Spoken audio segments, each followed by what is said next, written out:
Chris and Chris Talk Movies. Okay, hey, welcome to the podcast. I'm Chris Ferry, and this is my co-host. I'm Chris Huddleston. And we are pretty excited to be joining you today to talk about a movie that was a complete surprise to me. I can't believe I went through my entire life not knowing about this movie. But what we're going to be talking about today is The Wraith. An evil force took his life. An unearthly power has brought him back. He is a phantom, a wraith, a cosmic spirit given another chance. Are you new in town? Yeah. Who's the kid? I turned my back, and the next second he was there. Like magic, almost. You ever seen one of those before? Nah, let's just add it to our collection.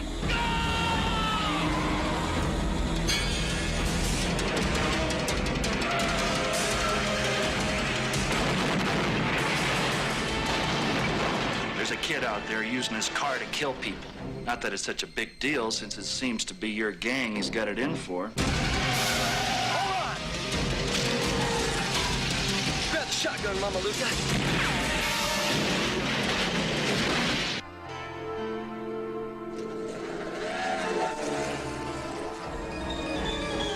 A wraith, man! A ghost!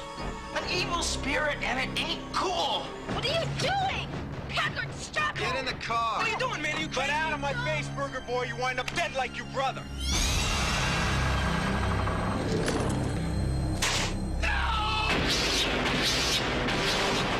Hey! Who is that guy? I don't know, but whoever he was, he's weird and ticked off.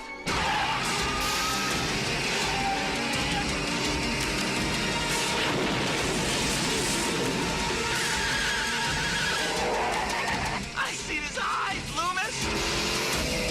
Who are you? Who are you?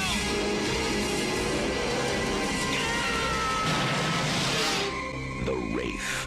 If you've done nothing wrong, you've got nothing to fear.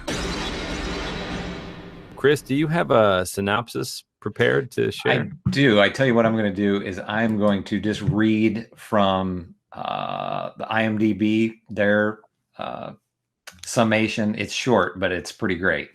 So here's how it goes. Packard Walsh. We got to talk about that name, but Packard Walsh and his motorized gang control and terrorize an Arizona desert town where they force drivers to drag race so they can win their vehicles. After Walsh stabs the decent teenager, Jamie Hawkins, to death for being intimate with a girl whom Walsh wants for himself, the mysterious Jake Casey arrives, an extremely cool motorbiker with an invincible car. Jake befriends Jamie's girlfriend, Carrie Johnson, takes Jamie's sweet brother, Billy, under his wing, and manages what Sheriff Loomis cannot, the methodical and otherworldly elimination of Packard's criminal gang. I think that's a pretty good summary of the movie. It's an excellently written summary of the movie. It misses a lot of the glory that is watching the film, but it does hit all of the bases. One of the first things that blew me away on this one was the cast, because we got Charlie Sheen, we've got Randy Quaid, and we've got Clint Howard. All three people that, it's fun to see in their younger selves. There's also some other names in here that I think you'd recognize.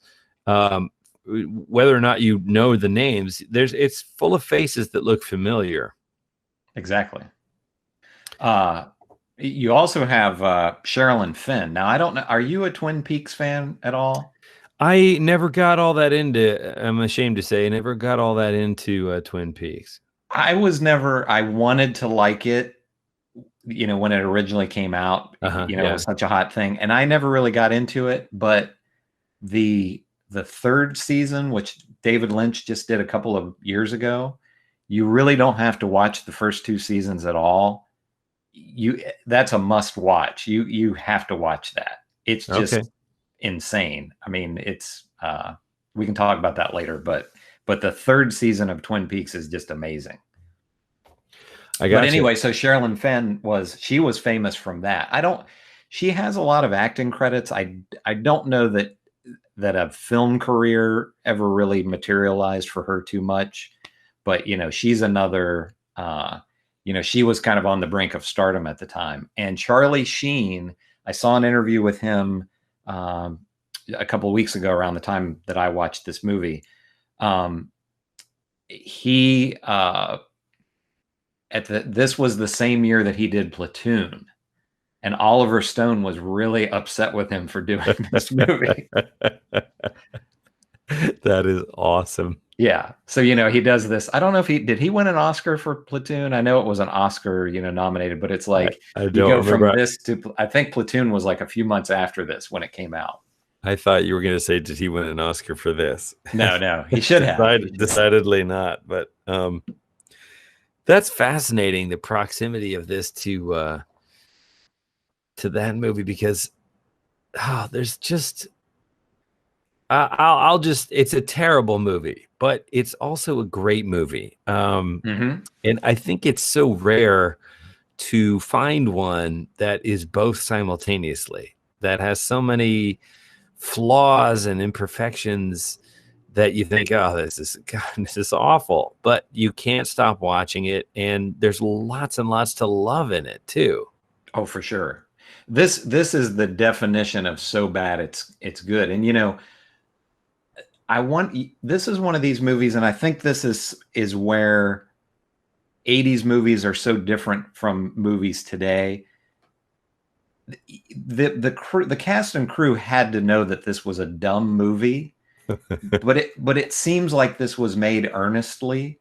Yeah, you know, in that I you know, today people will purposely try to make a bad movie, right, which doesn't work. You know, you can't manufacture a cult film, basically. Right. And I think, you know, like with the styles and everything. So, you know, you see Charlie Sheen, he pulls up on a motorcycle, and when he first meets Sherilyn Fenn, he's wearing a sleeveless jean jacket with no shirt underneath. Sure. And then the bully, the villain who you meet later, he also is wearing a jacket with no shirt underneath. And, you know, if somebody made a movie and they did that today, they would be, you know, it would be ironic, or they're trying to make that funny or whatever. I think they probably just thought, oh, that looks cool to have a jacket with no, and you know, we would have been a little bit younger than the characters in this movie at the time that this came out. Right, what are they, like seniors in high school? That's probably? The thing that I never could quite figure out. Were they supposed to be in high school? Were they supposed to be in college? I wasn't sure. It's summer. It's Arizona, but it's summertime, and we pick up the ingenue from her job and stuff. So it's not clear if it's a summer job or maybe they're just out of. It's clearly pitched at the high school crowd. Yeah, definitely. But, you know, we were around at this time. Like I say, we weren't high school or college age. But was that a thing? Like, did guys wear jackets with no shirt underneath? I mean, you could apply that. You could apply that metric, that question to all kinds of, like, was drag racing for pink slips still a thing in 1986? I mean, it's not 1952. It's, you know. Yeah. Well, and, you know, so much of the 80s, as you know, filmmakers are making movies today, and they grew up in the 80s, so they're doing all these homages to the 80s. You had these directors back then that they were probably kids in the 50s, right? So, you know, this was what they were nostalgic about. But one thing that was really funny, so the movie opens with this Packard again. Why is your villain named Packard? You know, that's not an intimidating name or anything. It's a perfect, but let me pause right there, because it's a perfect mashup of all the different styles that's indicative of the whole movie. He looks like in my memory of the movies from the 80s that I'm the most fond of, the 80s villain is the kind of rich white kid with the popped collar and the feathered hair. And he out skis you, or he's got the flashier car, or he's got the awesome mansion his parents live in, right? Or he throws the best parties and dates the best girl, right? And so Packard fits right into that trope of, like, look who just walked in, Packard. You know, is that kind of 80s guy. And look, frankly, he's the head of this kind of vicious gang, and we see in the flashback that he and his gang murder somebody, which seems, you're like, what is this? Yeah. And I loved with the drag race at the beginning. So they just go up to this couple, basically. So it's, this Packard and his gang, as you mentioned, and they just go around and drag race people, I guess. And he goes up to this couple, and it's like forces the guy to race, right?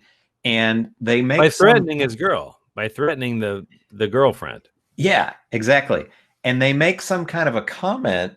I don't know if it's before or after the race, but it's like, it's the rules or it's the law or whatever that, you're racing for pinks. And it's like, I remember watching it and thinking, so like that holds up in court or something. It's like, well, we raced for pinks. So yeah, when you watch the whole movie, yeah, pardon the spoilers, these are people that are willing to murder. Yeah, so yeah. Why not just steal his car? Yeah, why race him for it? A race in which Packard cheats. I don't understand. Like, what's the whole, for whom is this charade? Yeah. You're just stealing a guy's car. Yeah, exactly.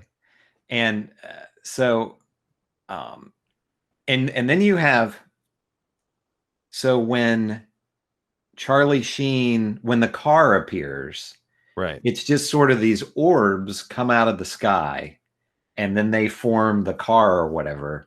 Right. And then, he, and we find out later on that he is one of the people that they murdered earlier, and he's reincarnated for whatever reason. There's never any explanation as to where that comes from. Why it comes from outer space or space ghost? Why is he a space wraith? Yeah. Why doesn't he look like the? And when you say one of the murdered, we only see evidence that he's killed one person, although he's constantly threatening it. Like, this guy doesn't fit into society. His behavior is completely outside of the bounds of what the cop or any of the other town officials would tolerate. Like, exactly. He's utterly menacing in ways that I find completely implausible with real life. But we do only have evidence that he killed the one person, and somehow this one person has come back from space as a kind of a cosmonaut in a future car. So you've got the 80s cool car, you got the 80s sort of a motorcycle outfit that he's wearing. But then he's kind of cruising around town on the back of a motorbike as Charlie Sheen. Spoiler alert, sorry everybody. It's pretty clear from the get-go because he's all cut up in consistent ways, and you'd have to be severely not paying attention to put it together. And that was something that I wondered about.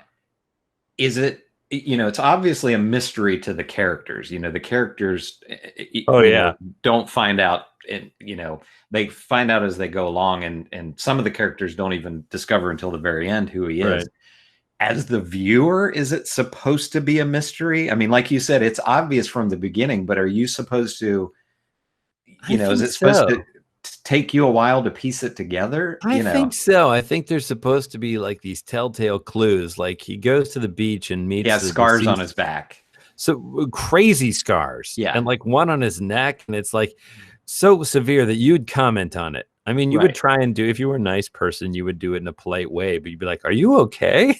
He looked like he'd been through a wood chipper. Yeah, exactly.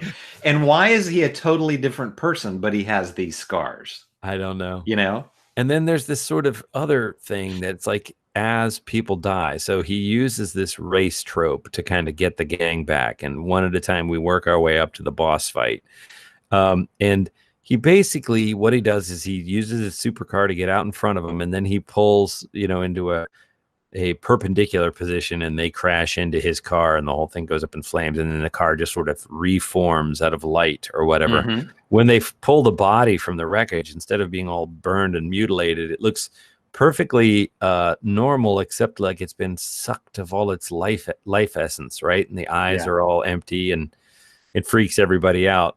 But that raises so many questions. It's like, well, okay, so the corpse still didn't burn? Like, I don't understand what are the mechanics of this space wraith? Like, that I took from it that he's healing his scars by absorbing the life force of his victims, vengeance victims. But I hadn't really thought of that, but that's a good. It's a guess because I was left being like, what? Why is this? Well, and also after each, after he kills each of them, he has a brace appears, right, and disappears or whatever. And I never really, because it wasn't like it didn't seem like it was forming his outfit or whatever. Did you think? I mean, no, I didn't know what that was supposed to be. It was like crazy, like lightweight pipe that he had wrapped around his legs and looked a little bit like rickets braces on his legs, and like one of those fancy slingshots that you used to, like an arm brace slingshot that had that little tube that wrapped around your forearm. Exactly. And yeah. They made a big point of like pushing it real close on this thing that sort of then turned white and faded away or something. I was like, yeah, we know it's the same guy. Like, I don't. Yeah. Oh, this was also the Space Wraith. You're like, yeah. Who else would it have been? Yeah. I didn't that little piece doesn't fade away with the rest of him immediately. I don't know. It was very strange. Yeah, I didn't. And essentially, this is kind of set up like a slasher movie in a way. But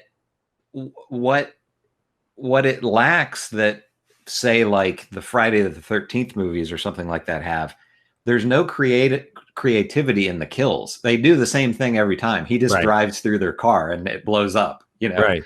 And it's down to the dialogue of the gang. It's a big gang. It's like 8 people. And it's like, oh, it's my turn. I'm going to get this guy now. Right. And then they sort of shoulder to the front and hop in the car and blam, and they're gone. Right. None of them, they don't learn anything. They all do it the same way. No, it's like, you're not going to beat the Space Wraith guys. Yeah, there's a lot going on because it had elements of a slasher movie. And then he has these 2 kind of tweakers that are the kind of C-3PO and R2-D2 of the movie. They're these kind of clowns. They are Gutter Boy and Skank. Skank. And they drink. Well, one of them does. Do they both? Yeah. I think it's just the one. I can't remember. I think that's Gutter Boy, who drinks, what is it, antifreeze or brake fluid or something like that. And that's like how he gets high. It seems to change. Like, he doesn't huff. It doesn't seem like he's huffing a single thing. It's like they work in the junkyard, and he seems to drink just about anything that's supposed to go in a car. Mm-hmm. And it messes him up pretty good. And they work in this weird airplane like junkyard where they're taking parts off of planes, and it's there's so much to get to. While we're talking about locales, so the gang has got like this chop shop base that's huge. It's like a huge warehouse garage full of like, in beautiful 80s style, full of like neon and glam lighting, and it's just full of these fancy cars that they've essentially stolen. I raced for, but essentially stolen. There's a scene where the Wraith shows up with a sort of space gun and like blows the place up. Mm-hmm. But it made me wonder, like, A, why doesn't he just shoot them all? Like, why race them to death? And B, why show up to the place and effectively trash the place without hurting any of the people that you're out? It just seemed like a complete non sequitur. Did that make any sense to you? No, it didn't. And I loved I'm glad you brought up this garage, because the outside, it's like this dilapidated barn. Right. But inside, like you said, it's super, high tech and fancy. And we never see anybody's homes basically in this. So we don't like Packard. He seems to live in the garage, it seems like, because he has there's a scene where he has like a bed in there and he's with a girl in there. But you don't know if, like you were saying, he seems like the stereotypical 80s rich douchebag guy, but we don't know if, we don't see anybody's parents or anything like that. So we don't know if he is this rich guy. Are they funding their operation by stealing people's cars, that they win in these drag races and then they sell them or something? Like, how do they have this money for this extravagant garage? It is never addressed, although my hunch would be that the money is more related to the name Packard than it is to their true. Yeah. Because they don't seem to have a straight head on their shoulders. True. And why does the gang hang out with him, and why does he hang out with he seems to have, he's like this rich guy and they're just kind of these, losers. They're just losers. And I guess maybe you could say because he's such a bad guy, nobody else would be friends with him, basically. And he just bullies them and everything. But it's like, why does he hang out with them? Yeah. And the Clint Howard character is one of the most interesting characters. He steals the movie, I think. Oh yeah. I mean, he's my favorite character. It's great. He's Rughead, and he seems to. It's like they're trying to Rughead was not there apparently for the murder, and it's like the one thing we mustn't do is we mustn't let Rughead know how bad we really are or he'll bounce. And it turns out the Rughead's known all along or put it together. Rughead's no dummy. He's kind of like some genius mechanic or something, But it tries to stitch together this narrative that Packard is simultaneously the rich 80s cool guy douchebag and a psychotic murderer. Right. And they give him dialogue along the lines of if I can't have you, nobody will. And he sort of has a switchblade, again, a kind of weird throwback to the 50s. Yeah.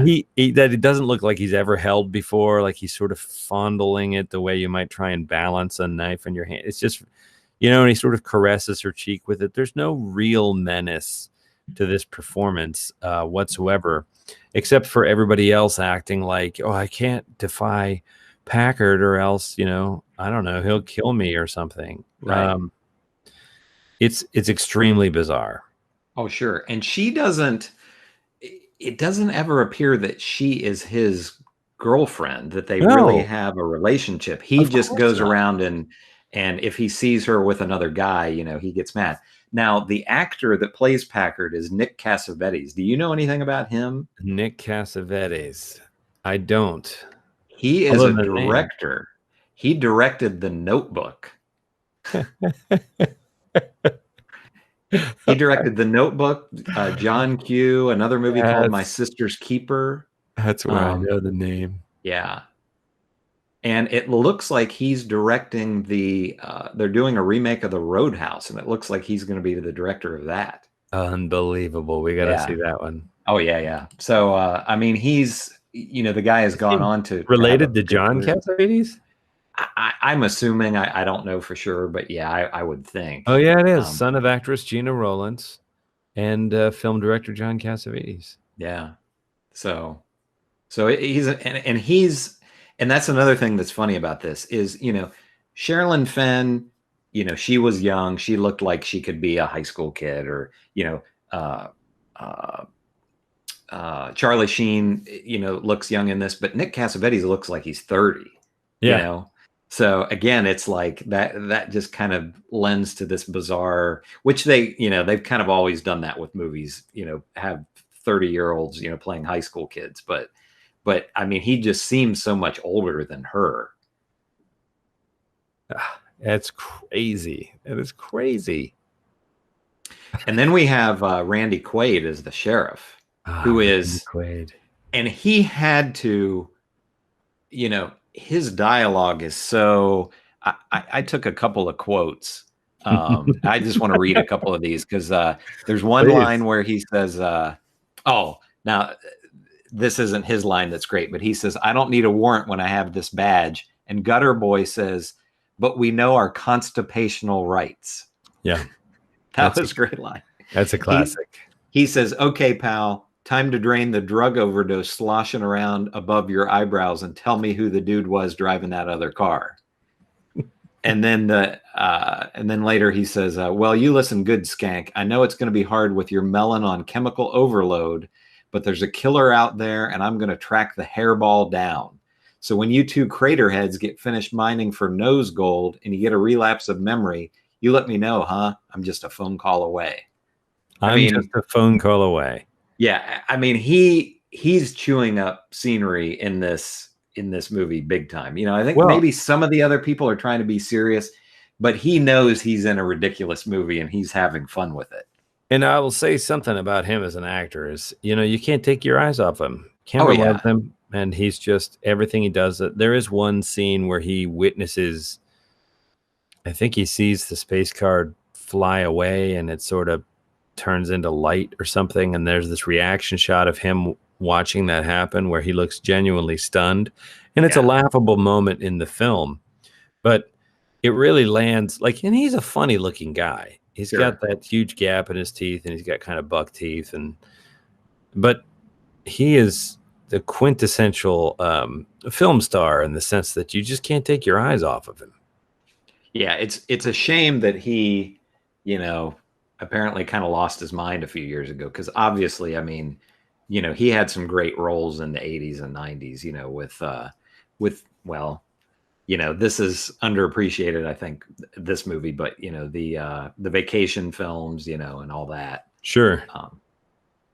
Sure. I mean, but that his dialogue is another example of how this feels like a huge smush up, because it's more like the kind of overwritten run-on dialogue from the black and white 40s. For sure. You know, detective films like, you're going to take a long walk, see, off a short pier. And it just keeps going on and on and on, you know, and his dialogue is overwritten in a similar way.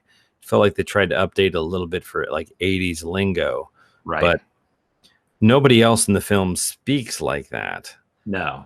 Yeah, it's almost like he's in a different movie or something. Yeah. You know, like you said, he's kind of a throwback character.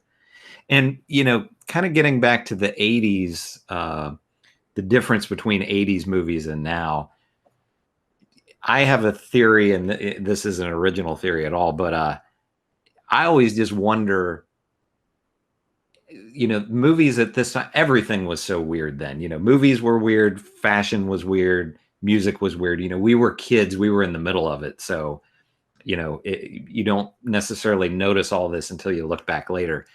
But cocaine had to be such a huge influence on this movie, I would think. You know, I mean, I don't know anything about cocaine. I don't know what a lot of cocaine is, but whatever a lot is, there had to be a lot on the set for this film. You know, they did get great music. I was constantly like, did, you know, licensing change, or was this because today, if you're going to have all of these, like, some of it felt written for the movie, but some of it was actually top 40 tunes, and I'm like, did you not used to have to pay an arm and a leg to license I wondered about that too. Own it or something. I wondered about that too, because like you said, there's like an Ozzy Osbourne song in this, and you know, that's I don't know if that's you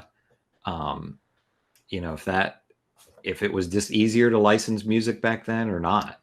You know, the movie looks great and the special effects are corny and cheesy, but I actually really liked them. Like, for a nickel and a dime, I thought they were sort of surprising and original. They didn't make any sense, but they looked good when, like, the car would fade in, fade out.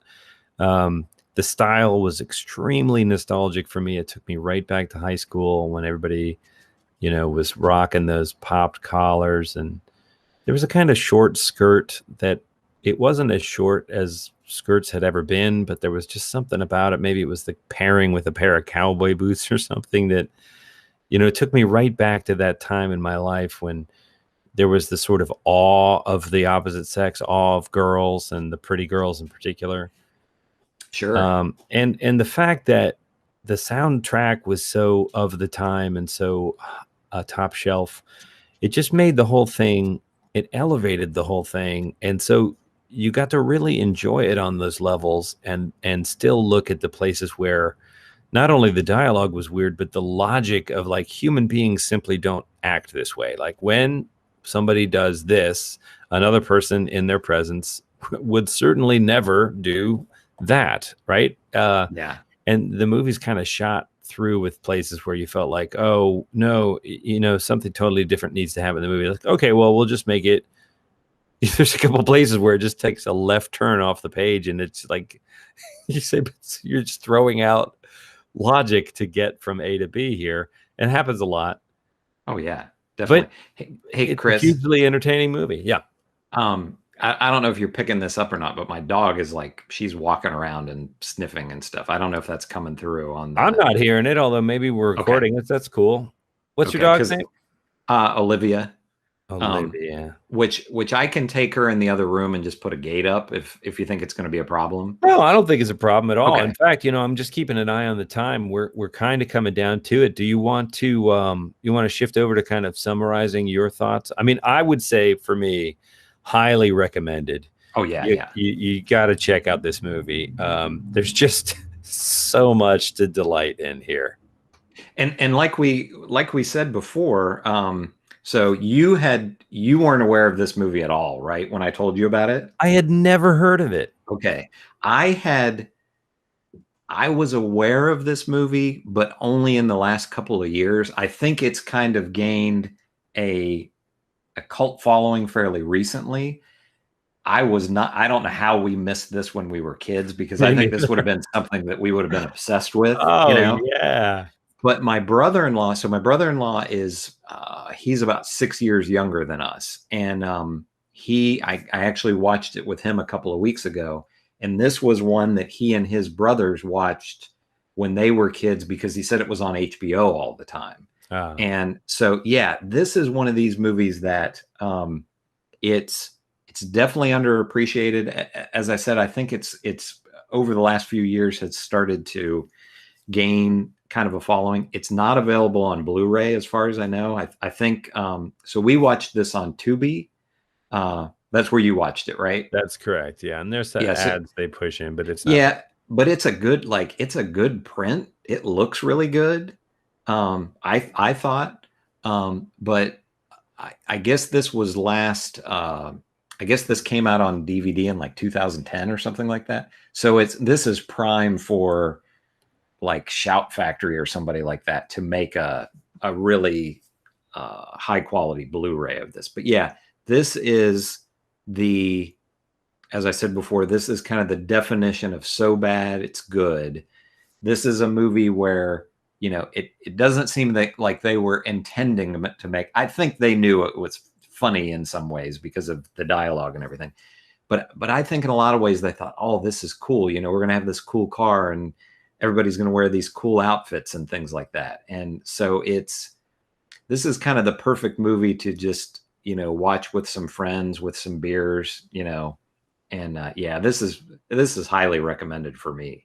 I agree. I think that, maybe if this pandemic thing blows over and we're able to get together on the holidays when we're in the same place, this would be a perfect screening for you and I to do. Sure. Pick a couple of craft beers to try out and just sit down and enjoy this all over again on a big screen. Yeah. Man. And when I watched this with brother-in-law, it's, I don't know what, it's like 80 or 90 minutes or something like that. It's the perfect length. And I think it took us over 3 hours to watch it because we would stop every 5 or 10 minutes and just to laugh or to comment on things, how ridiculous it was. Like, why are they doing this? What is, what's the purpose of this? So yeah, this is a perfect kind of movie to, just get together with some guys and some beers, I agree. Well, I think we're at our time to wrap it up and keep these things short and sweet. So let's reconvene again soon and we'll watch another priceless gem of some kind. Do you have ideas for what? I don't know. We can talk about it offline. I'm not sure that I've got one locked and loaded, although I've been watching the RoboCop movies again. Oh yeah. Those are great I've got a couple of ideas that we'll have to go over. Terrific. All right. Well, we're going to leave you in anticipation, dear listeners, and we're going to sign up for now. Highly recommended. Go check out The Wraith from 1986. Thanks.